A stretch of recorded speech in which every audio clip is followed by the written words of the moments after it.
여러분 오늘은 따라합시다. 스승의 주일.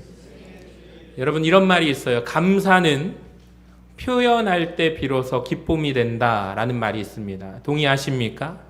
여러분 우리가 감사하는 마음을 마음에 담고만 있고 생각으로 하고만 있고 표현하지 않으면 상대방은 알지 못합니다. 저는 표현도 하나의 우리의 사랑의 방법이라고 생각을 해요. 아까 전에 사랑의 온도가 1도 1도 올라가는 방법은 여러분 우리가 표현해야 할 줄로 믿습니다. 특별히 우리 스승의 주일을 맞이해서 우리 1년에 한 번인데요. 저는 교사가 살아야 우리 교회 학교가 산다라고 생각을 합니다. 우리 감사한 마음을 담아 우리 고마움을 표현하기를 원하는데요. 우리 이 시간 교사들에게 큰 소리로 한번 고백합시다. 따라합시다. 선생님. 다시 한번 선생님. 고맙습니다. 자, 우리 선생님들 가운데 보면서 우리 선생님들에게 하트를 하면서 선생님 사랑합니다. 자, 박수. 예, 감사합니다. 우리 앞으로도 선생님들한테 얼마나 귀합니까? 우리 교사들 한 분 한 분이 너무 귀하고 우리 교회 안에 수많은 영혼들을 부여잡고 수고하고 헌신하는 우리 선생님들 감사를 표현할 수 있기를 원합니다. 우리나라 정서상 민족 정서가 하나 있어요. 부모와 스승은 뭐다? 하나다라는 말이 있습니다. 이런 감정선을 가지고 있어요. 그래서 스승의 노래 마지막 구절을 한번 띄워주시면 우리 같이 읽어볼까요? 시작. 참되거라 바르거라 가르쳐주신 스승은 마음의 어버이시다. 여러분 스승은 어떤 분이십니까? 내 마음의 부모님이 되신다라는 거예요. 스승은 내 마음의 부모가 되기 때문에 부모 공경하는 것만큼 스승을 그렇게 존경하고 공경해 왔던 것 같습니다. 이런 말을 들어보셨을까요? 감히 스승의 그림자는 밟지도 않는다. 이런 말 들어보셨죠? 그러니까 이 말은 무슨 말입니까? 존경심을 가지고 스승님께 대하자라는 것입니다. 그런데 요즘 우리 대한민국을 한번 보십시오. 교육 현장을 보시면 어찌된 일인지 들려오는 소식이 안타까운 일들만 들려오고 있습니다. 학생과 교사와 학부모 간의 신뢰가 무너질 대로 무너져서 그 불신의 골이 너무 깊어진 상태까지 왔습니다. 그래서 서로가 서로에게 탓을 합니다.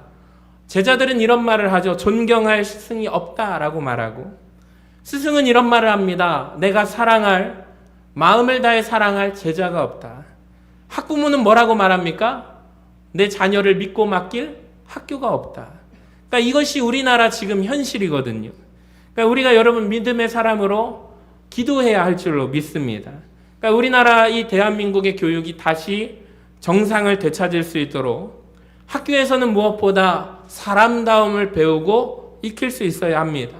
참 교육의 산실이 이루어지기를 소망합니다. 근데 오늘날 우리 아이들의 교육의 실태를 보면 어떻습니까? 초등학교 4학년짜리가 학원에 가서 밤이 되면 중학교 1학년 수학을 배우고 있습니다. 초등학교 6학년 학생들이 중학교 3학년 과정의 수학을 배우고 있습니다. 학교에서 수학을 가르치는데 선생님이 이런 말을 한대요. 너희들 이거 학원에서 배워서 다 알지? 넘어간다? 이런 말을 하신대요. 어쩌다가 이 지경까지 되었을까요? 여러분, 학교에서 배워야 할 사람다움을 배우지 못하고 마치 그것을 빨리 이수하고 졸업하려는 모습입니다. 요 며칠 전에 우리가 들려온 안타까운 소식이 있죠. 우리나라에서 수능 만점 받고 최고의 의과대학에 올라갔던 한 청년이 여자친구가 자기에게 찾아와서 헤어지자라고 고백을 했는데 자기 여자친구를 끔찍하게 난도질해서 죽인 사건을 우리는 익히 들었습니다. 여러분, 과연 좋은 대학 가면 뭐 할까요? 자기 감정 하나 조절할 수 없는 사람, 그렇게 여러분 수능 만점 받아서 그게 무슨 의미가 있겠습니까? 그러니까 이 사건을 통해서 우리나라 사람들이 깜짝 놀라면서 우리나라 지금 대한민국의 현 교육의 주소가 이렇구나라는 것을 우리가 다시 한번 되새겨보게 되었습니다. 여러분, 먼저 우리 나라를 위해서 우리 교육이 얼마나 중요합니까? 우리 교육을 위해서 기도해 주시기를 바랍니다. 저는 오늘 말씀을 준비하면서 한 주간 동안 하나님 저에게 하늘의 지혜를 주세요. 어떤 말씀을 전해야 합니까? 제일 먼저 이런 깨달음을 주셨습니다. 우리 전주 서신교회 안에 있는 교회 교육은 과연 어떠한가라는 질문을 던져보게 되었습니다. 과연 잘 되고 있는가? 근데 너무 감사한 것은 우리 교회학교 선생님들이 우리 아이들과 학생들을 너무너무 사랑합니다. 할렐루야. 정성스럽게 가르치고 있다라는 소리를 제가 듣게 돼요. 얼마나 감사한지 몰라요. 그러니까 우리 교회가 지금 여건상 장소라든지 이런 상황이 되지 않아서 엄마 아빠 손잡고 아이들이 와서 함께 이 시간에 예배를 드리지 못해요. 그러다 보니까 아이들이 먼저 와서 예배를 드립니다. 그리고 이제 선생님들이 이 시간에 올라와서 부모님들과 함께 예배를 드립니다. 아이들이 방치가 되어 있어요. 그러니까 이 문제를 어떻게 해결해야 될까 여러 가지를 머리를 싸매고 고민을 했는데 사실 답이 없습니다. 어떻게 해야 될까요, 하나님? 그러고 있는데 이제 들려오는 소식이 교사들이 회의를 했대요. 회의를 해가지고 매 주마다 1시간 교회학교 교사로 그 사명 감당하는 것을 끝내지 않고 매 주마다 우리 아이들 같이 놀아주고, 그러니까 교사 시간이 1시간이 아니에요. 하루 종일 그 아이들을 케어하고 새로 나온 친구들이 있으면 밥 먹이고 집에까지 또 보내주고 차량 운행 해주고 이런 것들을 교사들이 서로가 회의를 통해서 하게 되었다라는 얘기를 듣고 저는 너무 미안하기도 하고 감사하기도 했습니다. 그러니까 왜 그럴까요? 사랑하는 마음이 없다면 결코 이런 결정 안 하겠죠. 그냥 1시간 예배 드리고 본인 예배 드리도록 하겠죠. 그러니까 사랑하는 마음이 있기에 여러분 요즘 시대가 아파트 문화인데 그런 얘기를 합니다. 젊은 엄마 아빠들이 이런 얘기해요. 목사님, 집 밖만 나가면 하루에 10만 원 이상 쓰는 거는 그냥 뚝딱이에요. 이게 무슨 말인가 했더니 집에서 뛸 수 있어요, 없어요? 못 뜁니다. 야, 너네들 집에서 뛰지 마. 아랫집에서 쫓아오니까. 학교 가서 뛸 수 있습니까, 없습니까? 학교 안에서도 잘 못 뛰어요. 학원 다니느라 바빠요. 그럼 이 아이들이 과연 어디 가서 뛸까요? 키즈카페 놀이터 가면 뛸 수 있나요? 거기도 애들이 한 덩어리로 돼가지고 부딪힐까봐. 야, 조심해. 부딪히면 안 돼. 다른 친구한테 피해를 주면 안 돼. 그러니까 이제 애들이 자유롭게 옛날에 시골 가서 우리 막 뛰어놀았잖아요. 요즘 시골 가서 뛰어놀 수 있습니까? 차가 어디든 다니니까 위험해서 못해요. 그러니까 애들이 병에 들었습니다. 우리 교회 왔는데 우리 교회가 참 좋은 게 뭐냐면 애들이 뛰어다녀도 어른들이 예쁘다 예쁘다 칭찬만 하시니까 우리 애들이 정말 열심히 막 뛰어다닌대요. 그러다 보니까 교회 와가지고 너무 좋아진 친구들이 많다라는 거예요. 할렐루야. 축구를 하고 씨름하고 땀 흘리고 어떤 부모님이 그렇게 감사를 하세요. 집에서는 얘가 늦게 잤는데 교회만 갔다 오면 너무 잠을 잘 자요. 교회에 와서 우리 아이가 밝아졌어요. 교회를 너무 가고 싶어 해요. 할렐루야. 여러분 교회 와가지고 교회 예배 시간을 사모하고 친구들을 만나고 우리 선생님을 소개하고 이런 중고등학교 학생들 프로그램 얼마 전에 그런 행사들을 보면서 제 마음에 너무나도 감사함이 밀려왔습니다. 그리고 학부모님들이 또 아이들과 선생님들과 정성을 알고 고마워하고 있는 것이 얼마나 감사한지 몰라요. 얼마 전에 봄소풍을 가는데 어느 한 집사님이 손에 꼭 쥐어주면서 간식비를 하라는 거예요. 세상에 그냥 몇만 원 들어있는 줄 알았더니 몇십만 원을 주셨어요. 이게 왜 그럴까? 이게 다 사랑이라는 거예요. 너무 감사하고 우리 교사들도 얼마나 깜짝 놀랐는지 모릅니다. 그러니까 우리 교회를 지난번 돌아보니까 작년보다 올해가 너무 좋아지고 있고 또 교사도 처음에 한 자리 숫자였다가 지금 오늘 이번 한 주 동안 새벽 예배 때마다 우리 선생님들 17분이라고 했는데 지금 우리 전도사님들이 안 계셔서 우리 두 분의 장로님이 매주마다 말씀을 전하시니까 우리 학생들이 우리 장로님 두 분도 선생님으로 우리가 그렇게 하고 또 우리 청년 부장님도 우리 청년들에게 얼마나 사랑을 주시는지 선생님 3분 더 하니까 몇 분이에요? 20명이에요. 할렐루야. 제 꿈이 있습니다. 30명 되는 거예요. 30명의 교사가 우리 많은 하나님 영혼을 보내주셔서 우리 교회 학교가 부흥할 수 있기를 원합니다. 그러니까 이게 아이와 학생과 또 부모와 우리 교회가 함께 가야 하는 문제입니다. 아름다운 관계가 이루어질 때 그 한 영혼이 인성이 변화되고 성품이 변화되고 신앙이 바르게 서갈 줄로 믿습니다. 성경에 보면 스승과 제자의 아름다운 모습이 나오죠. 대표적으로 엘리야와 엘리사가 나옵니다.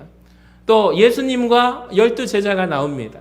또 그리고 오늘 본문 말씀에 따라해 볼까요? 바울, 다시 한번 사도 바울, 디모데.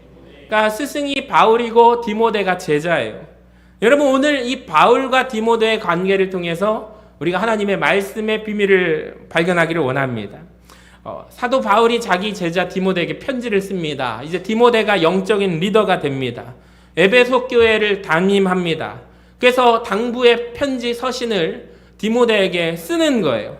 자, 그 편지 마지막에가 우리 오늘 본문 말씀이거든요.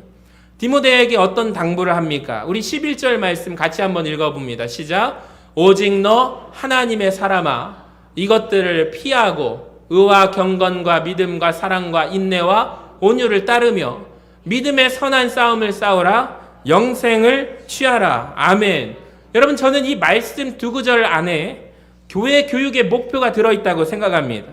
우리 교사들이 또 우리 자녀들에게 부모가 무엇을 가르쳐주고 전해야 할 것인가. 여러분 첫 번째로 교회 학교의 가장 중요한 목표는 무엇일까요? 따라합시다. 오직 너 하나님의 사람아. 여러분 목표가 뭐죠? 우리는 누구를 길러내는 것입니까? 하나님의 사람을 키워내는 것입니다. 세상에서 탁월한 리더자를 우리가 길러내는 게 아닙니다. 우리 교회 학교의 목표는 하나님의 인재로 키워내는 것입니다.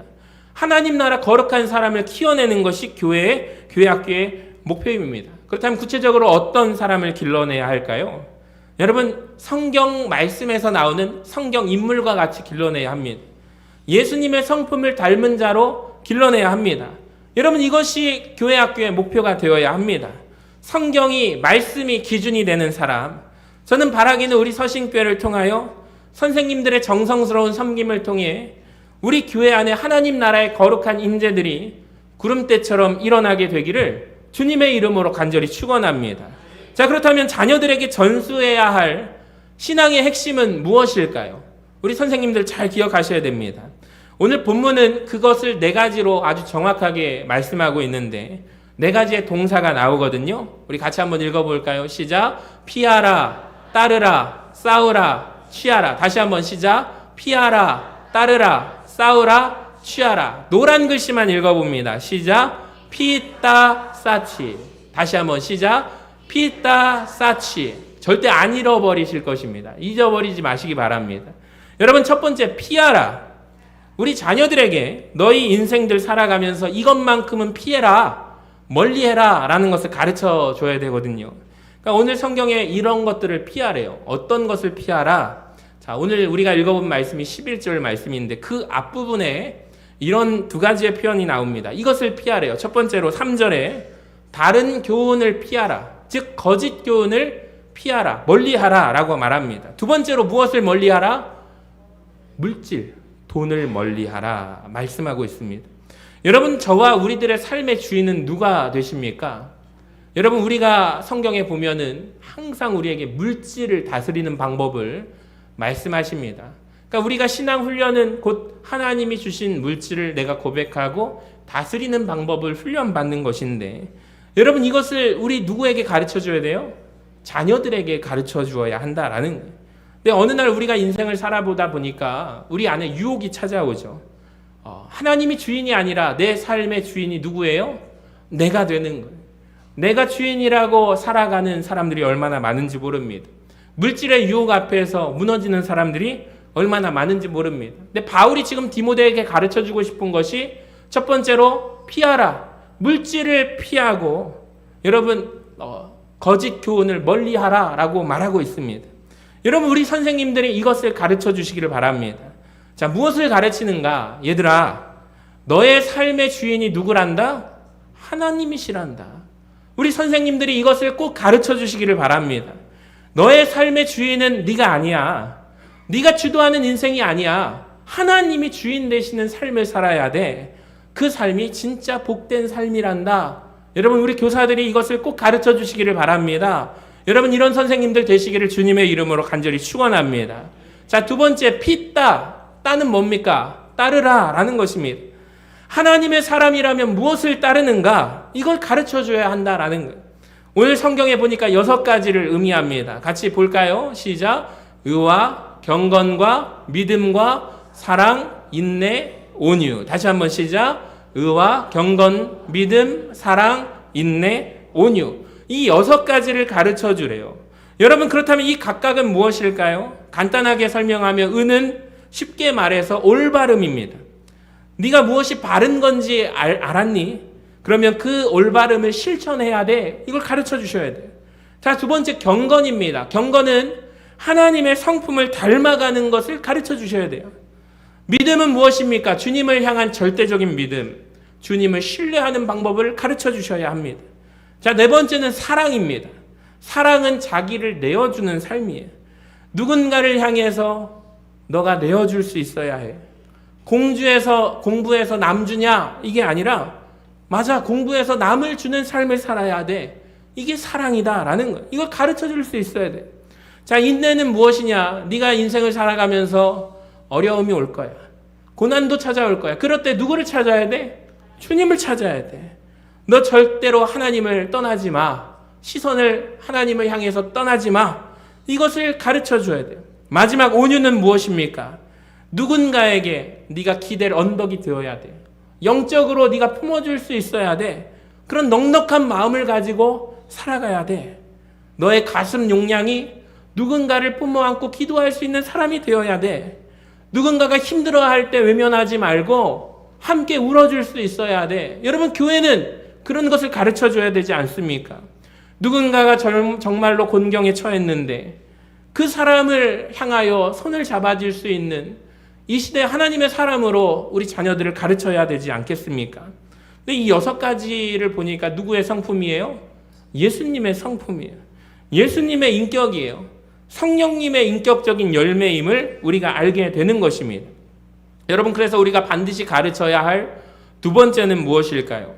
예수님의 성품을 따라합시다. 보여주자.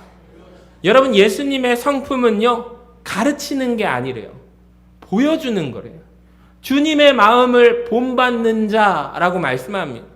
본을 뜨는 겁니다. 예수님의 성품을 우리 교사들이 본을 떠서 우리 학생들에게, 우리 아이들에게 보여주는 것입니다. 이게 보통 어려운 일이 아닙니다. 그러니까 우리 선생님들은 먼저 예수님의 인격을 닮아갈 수 있도록 정말 애를 쓰셔야만 합니다. 그 삶으로 우리 아이들에게 보여주셔야 합니다. 그러니까 예수님의 인격과 성품을 닮아가면 어떤 변화가 일어나게 되는가? 사람을 존귀하게 여길 줄 안다. 여러분, 이것이 예수님의 인격을 소유한 자들의 특징이거든요. 여러분, 이 자리에 있는 선생님들, 무엇보다도 우리 자녀들을 가르치고 양육하는 부모님들, 주님, 내가 먼저 예수님 성품을 닮아가기를 원하고, 여러분, 하나님의 말씀을 내가 먼저 그 말씀 앞에 서고 하나님의 은혜를 간구하기를 원합니다. 여러분, 이 기도 제목으로 나아가시기를 바랍니다. 자, 세 번째로 뭐죠? 싸우라. 하나님의 사람이라면 너희는 이렇게 싸워야 한다. 가르쳐 주셔야 돼요. 그러니까 성경은 오늘 무엇을 싸우래요? 따라합시다. 믿음의 선한 싸움. 여러분, 그러니까 믿음이라는 건 뭐라는 거예요? 선한 싸움이다라는 거예요. 그러니까 믿음은 여러분이 지켜내야 하는 선한 싸움이래요. 반드시 이것을 가르쳐 주셔야만 합니다. 내 안에 있는 죄악이 있죠. 나를 넘어뜨리려고 하는 사단 마귀와의 싸움이 있어요. 그러니까 신앙생활은요, 싸움입니다. 영적인 믿음의 싸움이에요. 예수님도 말씀하셨죠. 그 믿음을 빼앗기지 말아라. 여러분, 오늘 이 말씀을 듣고 저 성전문을 밖에 나가서 살아가실 때 여러분을 넘어뜨리려고 하고 사단의 공격이 있습니다. 근데 우리가 지켜야 할 것은 말씀을 받았으면 그 받은 은혜를 빼앗기지 않으며 살아가야 할 줄로 믿습니다. 이 받은 은혜를, 받은 하나님의 말씀을 지켜내기 위해서 선한 싸움을 하셔야 하도록 주님의 이름으로 간절히 축원합니다. 자, 마지막으로 취하라입니다. 이 말은 붙들라라는 거죠. 무엇을 붙들어야 하는가? 너희들 무엇을 취해야 하는가? 영생을 취하라. 오늘 말씀으로 가르치고 있습니다. 그러니까 하나님의 사람의 지향점은 무엇이냐면 하늘에 있다라는 거예요. 우리는 어떤 사람입니까? 땅의 것을 바라보고 소망하는 자가 아닙니다. 여러분 믿으십니까? 천국을 소망하며 영생을 바라보며 하나님 나라를 바라보며 나아가는 자들일 줄로 믿습니다. 여러분 그래서 우리 선생님들이 우리 부모가 자녀들에게 뭘 가르치냐면 애들아 땅의 것 물질 다 가지면 그게 좋을 줄 알지? 절대 아니야. 그걸 가르쳐 줄 수 있어야 돼요. 비록 물질이라는 것이 많을 수도 있습니다.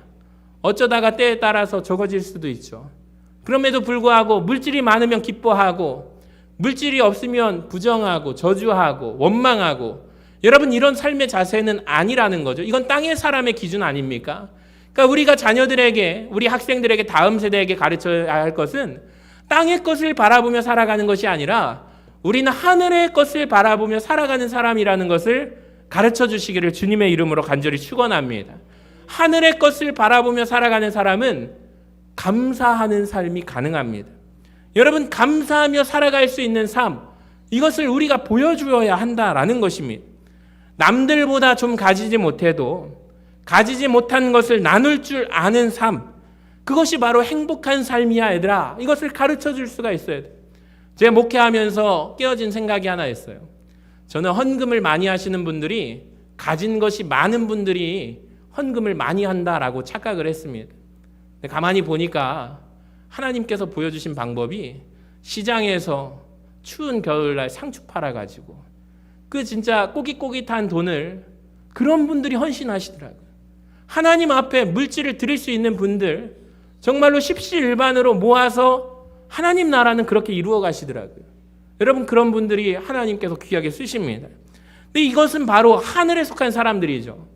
누군가와 나눌 수 있는 것 여러분 내가 움켜쥐는 땅의 사람은 절대로 나눌 수가 없죠.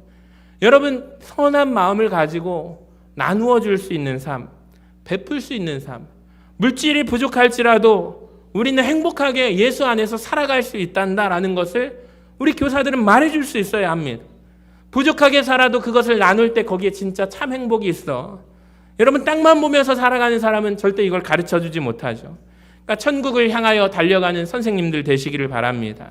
그러니까 우리 선생님들이 가지고야 할 지향점은 삶의 지향점이 땅이 아니라 하늘의 인생을 바라보며 사는 사람입니다.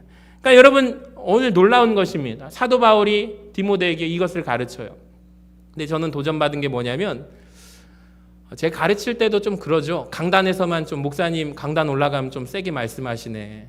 목사님 좀 강단에서는 세게 말씀하시네요. 네, 저는 그렇게 하려고 합니다. 왜 그러냐면 하나님의 말씀을 준비해서 여러분 이렇게 믿으시겠습니까? 여러분 선택하시겠습니까? 이건 목회자의 자세가 아니라고 봅니다. 하나님은 선포하라라고 하셨습니다. 근데 강단에 내려가면 저는 여러분을 말을 많이 들으려고 해요. 여러분을 존중합니다. 근데 때로는 제가 갈등이 있는 게 뭐냐면 가르칠 때 잘 듣지 않습니다. 또 마음에 새긴다는 것이 얼마나 어렵고 힘든 일인지 압니다. 하나님께서 이 강단을 통해서 가르칠 때 하나님의 도구가 될 때 놀라운 변화가 이루어지게 되는데요.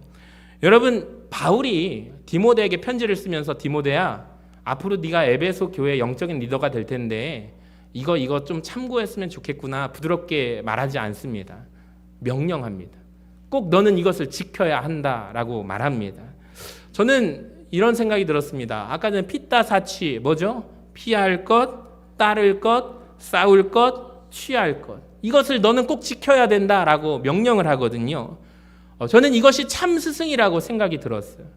그러니까 바울과 디모데의 관계가 스승과 제자인데 요즘 이 시대가 스승과 제자의 관계가 왜 깨어졌을까요? 확신 있게 가르치고 확신하게 명령하고 또 제자는 스승을 존중하고 따르는 문화가 사라졌기 때문이 아닐까요? 그러니까 스승이라면 자기가 제자라면 삶의 기준점을 그 스승에게 배워야 하지 않을까요? 그래서 제자들이 스승에 가르쳐준 그 삶의 큰 주제를 붙잡고 살아가면서 개인적으로 삶의 기둥을 하나씩 세워갈 수 있도록 만들어 주어야 하지 않을까요? 아, 이게 진리구나. 이게 참이구나. 이게 바른 길이구나. 이게 하나님이 원하시는 길이구나. 여러분, 제자훈련에 들어왔는데 한 분 한 분이 뭐라고 얘기하시냐면, 제가 권사인데요, 제가 집사인데요, 여태까지 정말 아무것도 저는 아니었네요. 그래서 다시 시작하는 배우는 마음으로 이 자리에 섰습니다. 저 그 고백 들으면서 얼마나 눈물 났는지 모릅니다. 한 분 한 분이 그런 자세로 배운다면 여러분, 어린아이가 앞에서 가르쳐도 그분은 귀하게 마음의 신비에 새겨서 하나님의 뜻대로 살아갈 줄로 믿습니다. 근데 어떤 분들이 못 배우는지 아세요? 새가족 교육할 때 제가 새가족 교육 사역을 많이 했는데, 목사님 저 이거 다 알아요. 다른 데서 다 배웠어요. 전에 있던 교회에서 다 배웠어요. 이거 안 하면 안 될까요? 저 이거 그냥 생략하고 넘어갈게요. 굳이 새가족이라는 교육으로 저를 올가매려고 하지 마세요. 알아서 잘 다닐 테니까요. 이런 얘기까지 들어봤어요. 그분은요, 절대 변하지 않아요. 처음 우리 교회 왔던 그대로 변하지 않습니다. 변화라는 건 참 놀랍습니다. 교육을 통해서 이루어지는데, 마음의 자세가, 제자는 마음의 제사를 통해서 자세를 통해서 변하게 되는 것 같아요. 이게 참 스승입니다. 제가 스승과 관련된 한 문장이 없을까 찾다가 참 너무나도 은혜 받은 구절이 있어서 소개합니다. 스승은 이런 존재인데요. 한번 보세요. 스승은 아무것도 하지 않지만 사람으로 하여금 자꾸자꾸 자라게 하는 사람이다. 여러분, 스승은 이런 존재입니다. 아무것도 하지 않는데 주변에 있는 사람이 이 스승 때문에 성장하게 된다라는 거예요. 그게 스승이래요. 제가 이것을 보고 한번 돌아봤습니다. 저를 돌아봤어요. 어떤 집사님이 그러세요. 목사님, 강단에 서 있는 것 자체가 저에게 큰 은혜가 됩니다. 너무 그 말씀이 힘이 되었습니다. 제가 서 있는 것 자체만으로 우리 성도님들이 과연 성장하실까? 저 또한 여러분을 성장하게 하는 존재인가? 제가 한 주간 동안 돌아보게 되었습니다. 그러면서 제가 담고 싶은 것이 무엇이냐면 산이 되기를 바랬습니다. 여러분, 산이 움직입니까? 여기저기 움직이지 않습니다. 항상 산은 그 자리에 있는데 사람들이 찾아옵니다. 그리고 그 산을 올라가려고 많은 등산객들이 찾죠. 등산을 하면서 인생의 시름과 아픔과 고통, 병을 얻고 산을 올라가서 나음을 받았다라고 말하는 사람들도 있습니다. 올라가면서 성장하죠. 그러니까 스승은 스스로가 산이 되는 존재가 아닐까요? 가만히 있지만 내 주변의 사람들이 나를 통하여 올라가게 만드는, 성장시키는 존재가 스승입니다. 저는 그런 차원에서 우리 선생님들이 산처럼 그 자리에 있는 것만으로 우리 아이들과 학생들에게 든든함을 가질 수 있는 우리 그런 교사들이 되기를 축복합니다. 부모님들도 마찬가지예요. 우리 자녀들이 내 부모님이 인생 가운데 큰 어려움이 있었고 굴곡이 있었는데 흔들리지 않으며 저렇게 하나님 앞에 신실하게 믿음으로 서 계신 모습을 보시면서 그 자녀들이 그것을 닮아갑니다. 저는 참 신기하게 사역했던 교회들이 다 오래된 교회예요. 서신교회가 두 번째로 오래된 역사를 가졌는데 120년 된 교회도 있어 봤습니다. 근데 그걸 보면서 참 놀라운 비밀이 하나 있어요. 저렇게 어떻게 아름답게 신앙생활을 하실까 보면 그 부모님이 그렇게 신앙생활을 하셨고 그걸 그 자녀들이 배우더라고요. 그 빈자리를 그 자녀들이, 그 후손들이 채워나가더라고요. 물론 예외도 있겠지만 이게 무엇일까 생각해 보니까 참 마찬가지예요. 저도 서신교회 안에 와서 참 많은 영적인 훈련과 교정을 받았습니다. 언젠가 제가 새벽 예배 때 말씀을 드렸는데, 제가 신방을 가면 몸둘 바를 모르는 가정들이 몇 가정이 있습니다. 제가 간다고 하면 예배상을 미리 준비해 놓고 수건을 깔아 놓고 아주 귀한 방석, 목사님만 앉는 방석을 꺼내 놓으세요. 그리고 예배를, 신방을 받으시면 여기에 꼭 물잔을 갖다 놓으세요. 저는 부목사 때 그걸 훈련 받았거든요. 담임 목사님 앞에서 하면은 물 찾으실 때 이 따뜻한 물을 앞에. 서신교회 교인들은 이미 그때부터 훈련을 받았더라고요. 권사님들이 그렇게 삶을 사셨어요.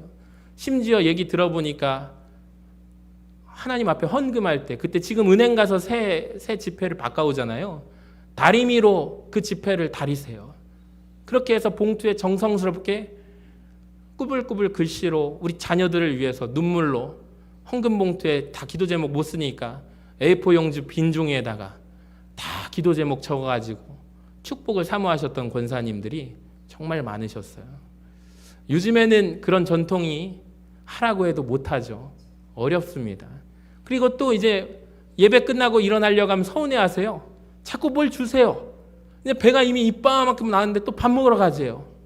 그런 전통이 우리 서신교회 안에 정말 목사님을 섬길 때 예수님을 섬기는 마음으로 섬기는 가정들이 있어요. 근데 그 자녀들이 지금도 똑같이 하세요. 사랑하는 여러분, 자녀들이 부모를 보고 배우듯이 선생님, 영적인 스승을 만나면 그 제자들이 보고 배웁니다. 우리는 세상에서 좋은 과외 선생님, 좋은 학원 선생님을 엄마 아빠들이 여기저기 발로 뛰고 저기로 뛰고 좋은 스승 우리 자녀에게 붙여주려고 하는데 영적인 스승의 만큼은 우리가 소홀하지 않나라고 생각을 합니다. 너의 삶의 지향점은 하나님 닮아야 돼. 너는 하늘에 속한 사람이란다. 이것을 가르쳐주는 우리 교회와 믿음의 가정들, 우리 선생님들과 부모들이 되시기를 주님의 이름으로 간절히 축원합니다.